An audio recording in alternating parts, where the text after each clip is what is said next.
Oke, Assalamualaikum warahmatullahi wabarakatuh. Selamat berjumpa kembali dengan saya Afais di channel yang berbahagia ini. Salam sukses, salam bahagia, salam sejahtera, salam kemakmuran, salam apapun yang baik-baik untuk kita ya. Jangan lupa bersedekah apabila Anda mengambil manfaat dari video ini. Oke ya, kali ini kita akan membahas part komplit tentang COD Ninja ya. Jadi COD Ninja itu seperti apa? Nanti saya akan membahasnya. COD-nya maksudnya adalah COD retail atau COD mandiri namanya ya. Artinya COD di luar marketplace. Oke, mudah-mudahan dipahami ya.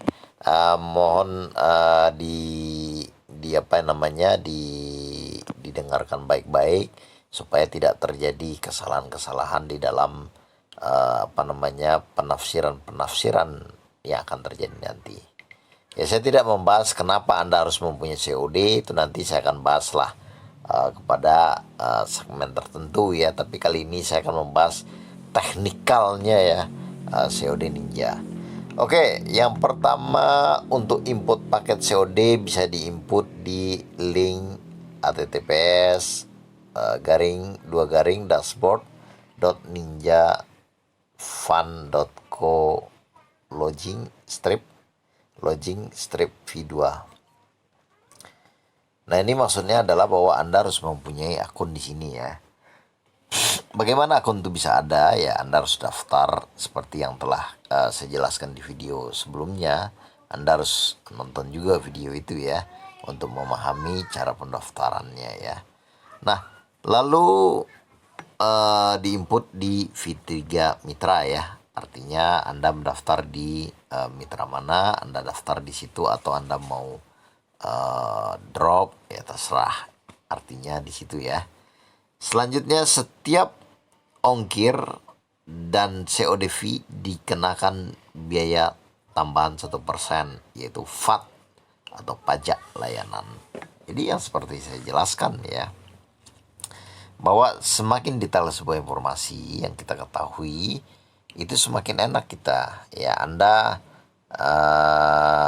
dalam bisnis ini ya Anda harus teliti ya, jangan Anda komplain di akhir ya, itu nggak bagus. Anda baca baik-baik, kalau nggak ngerti Anda tanya ulang-ulang ya. Kalau misalnya yang tidak dimengerti itu pun atau yang Anda tanya itu kurang mengerti, karena ini kan ilmu teknikal ya, saya jelaskan kepada Anda ya. Toko-toko online itu banyak yang so tahu, banyak yang so merasa hebat, banyak yang menganggap bahwa semua orang tuh yang mengenalkan dia tuh tahu. Misalnya saya menjelaskan kepada Anda itu sekedar pengetahuan. Sedangkan faktanya di lapangan ya Anda lebih tahu mungkin ya. Karena Anda mengalami. Ya, jadi jangan Anda kira misalnya Anda bertanya kepada ninja dia akan tahu semua. Enggak akan bakal tahu semuanya karena mereka rata-rata nggak ngalamin. Kecuali Anda bertanya kepada yang memang orang yang mengalaminya ya. Itu pesan saya kepada teman-teman seller online. Jangan terlalu banyak so tahu ya. Anda jangan juga menganggap orang lain tuh harus tahu semua informasi yang Anda minta tuh mereka harus jelaskan. Ya enggak juga, Anda harus belajar sendiri, belajar mandiri.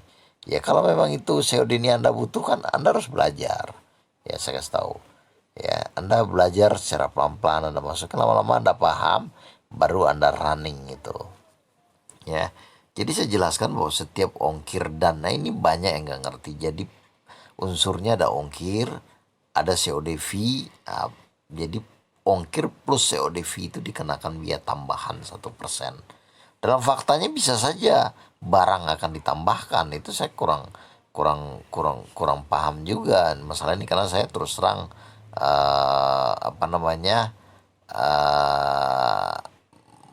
melihat orang menggunakan iya, tetapi saya menggunakan langsung tidak. Tetapi orang-orang yang saya kasih tahu kadang-kadang bingung dengan hitung-hitungan, dan saya juga kadang-kadang bingung nih dapatnya dari mana persisnya.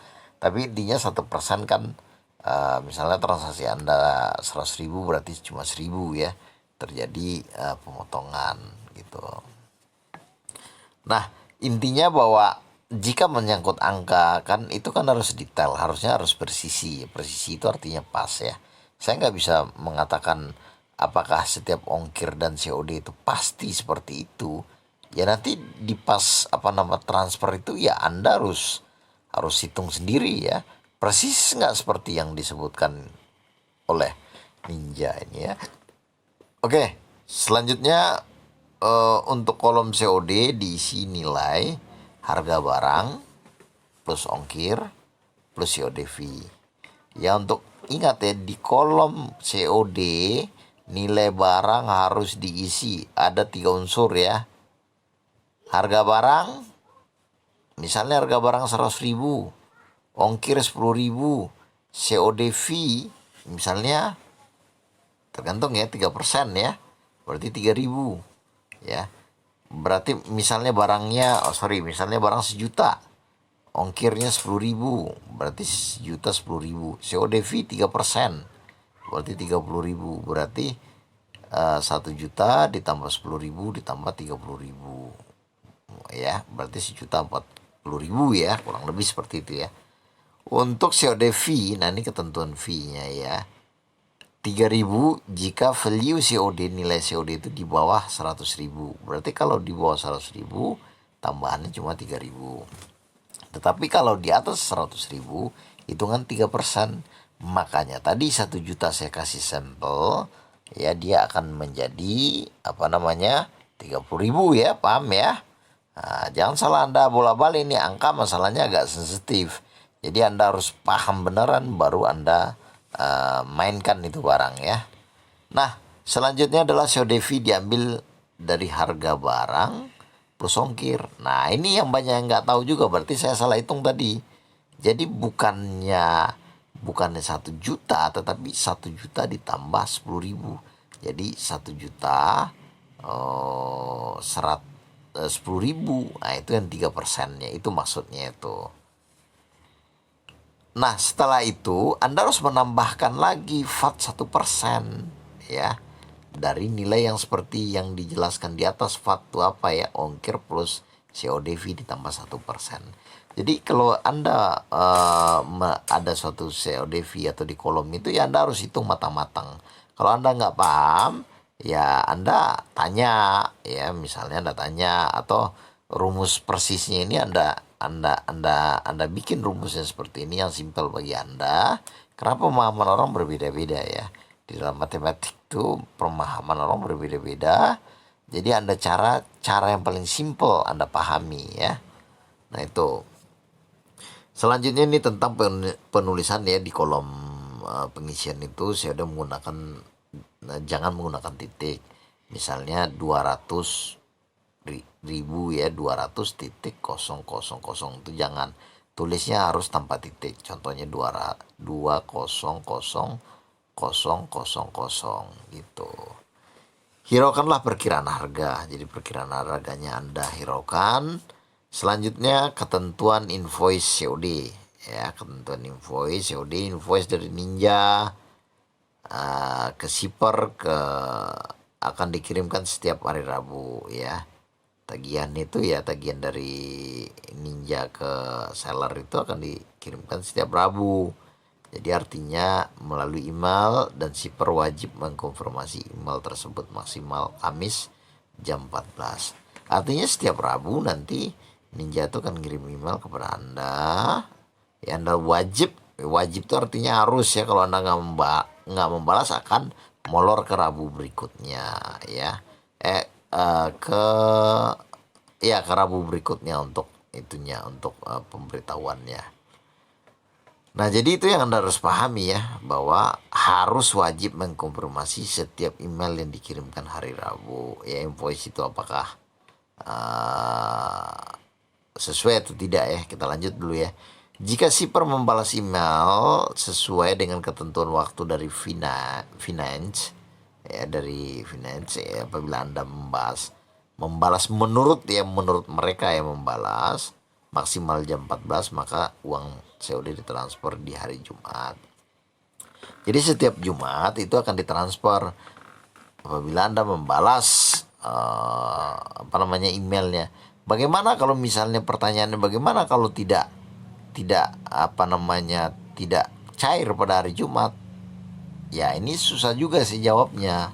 Ya saya kan bukan orang yang membalas emailnya dia kan. Jadi kalau itu yang Anda tanyakan misalnya kepada saya atau kepada orang yang memang nggak melakukannya, ya pasti akan bingung juga.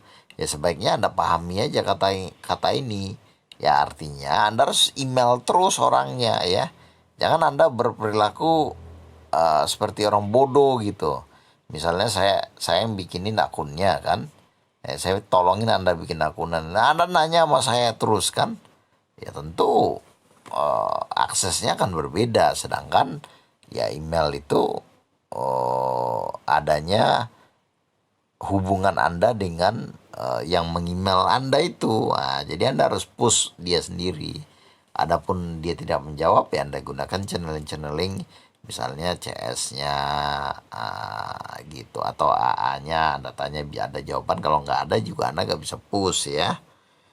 Oke, ini yang sering menjadi kekecewaan ya bagi teman-teman karena kurang paham ya cara kerja sesuatu, ya tupoksi tupoksi sesuatu hingga menyamakan ratakan ya. Jadi akhirnya kecewa dan tidak menggunakan, padahal ini sangat penting untuk bisnis Anda ke depannya ya.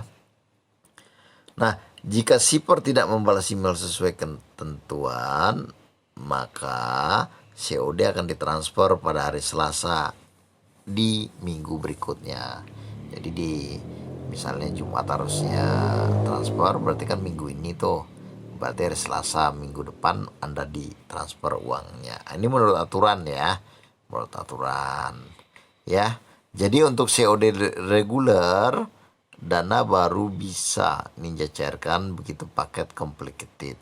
Jadi perhitungannya bagaimana? Perhitungannya itu apabila Anda melihat di akun Anda itu paket udah completed. Misalnya hari ini completed terhitung ya, terhitung ya. Nah, nanti dihitungnya ya pada setiap minggunya. Jadi paling cepat pencairan itu dalam waktu 1 minggu, dan bisa lebih tergantung paket tersebut diterima oleh konsigne buy atau buyer akhir.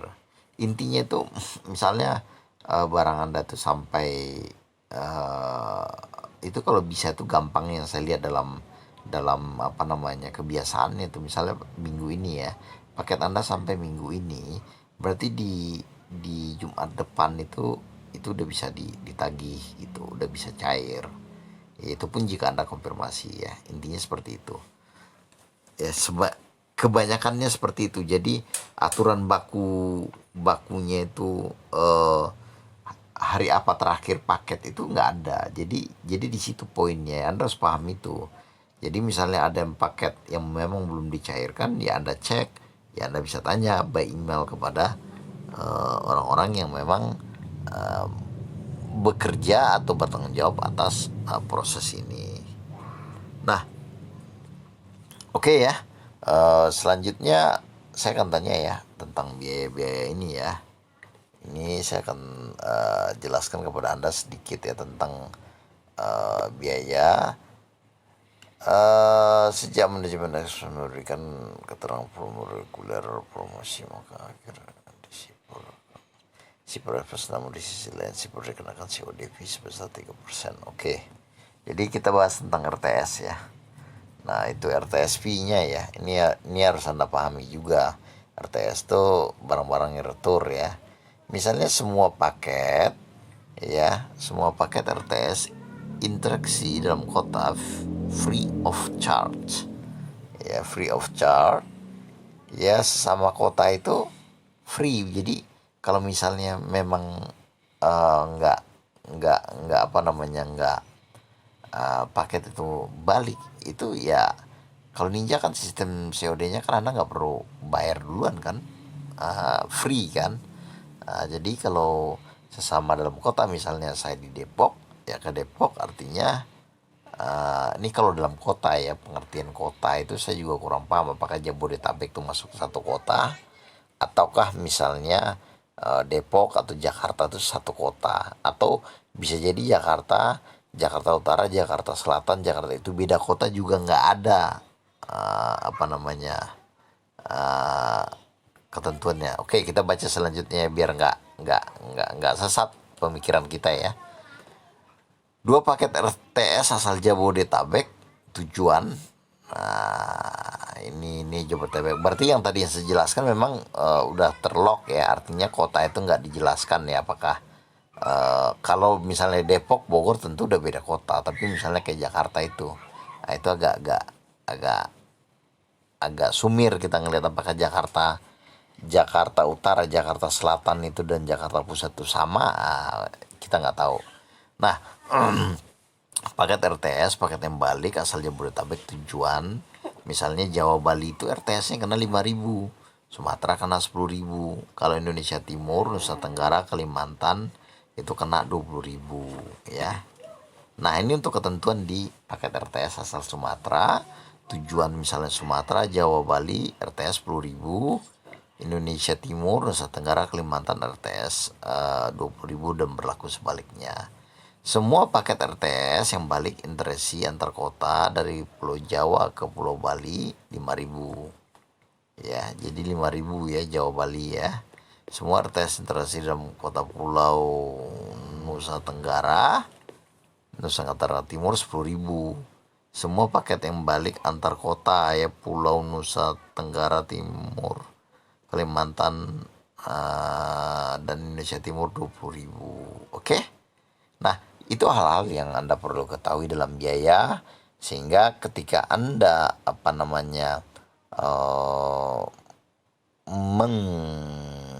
mengirimkan paket atau memberi layanan COD kepada user Anda harus memperkirakan biaya-biaya ini akan timbul ini ya. Misalnya kalau barang Anda untung cuma 1.000 ya Anda kirim ke Nusa Tenggara Timur, biaya baliknya dengan risiko ditolak RTS itu biaya baliknya kena 20.000, berarti Anda ya kurang cerdas. Ya itu maksud saya ya.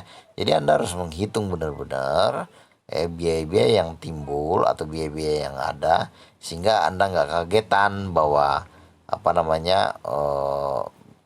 bahwa bisnis itu tentang angka-angka. Kalau Anda salah hitung ya selesai Anda, artinya Anda bisa rugi dan minus ya.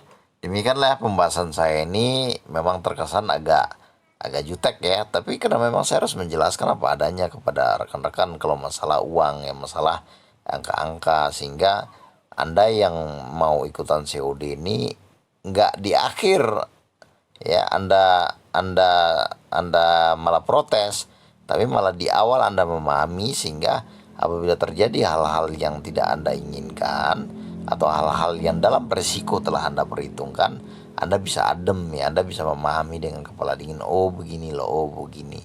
Jadi jangan kagetan. Kalau Anda kagetan ya saya rasa bisnis kita tuh nggak akan bisa berkembang lebih baik dan lebih maju lagi ya. Ingat ya, ini informasi yang sangat mahal bagi rekan-rekan ya, yang mungkin tidak pernah dijelaskan ya di channel YouTube manapun dengan sejelas-jelasnya. Saya wajibkanlah kepada yang nonton video ini dan mengambil manfaat dari video ini. Jadi ada 2 unsur ya, yang menonton dan yang mengambil manfaat ya. Kalau yang menonton aja nggak mengambil manfaat itu nggak termasuk. Jadi yang menonton dan mengambil manfaat dari video ini ya, saya minta kepada Anda untuk bersedekah semampu Anda kepada anak yatim, panti jompo, orang-orang yang susah, tetangga Anda yang memang lagi susah sekarang dalam keadaan COVID ini ya. Semoga usaha Anda bisa berkembang, bisa maju ya. Akhir kata, wabillahi taufik wal hidayah. Assalamualaikum warahmatullahi wabarakatuh.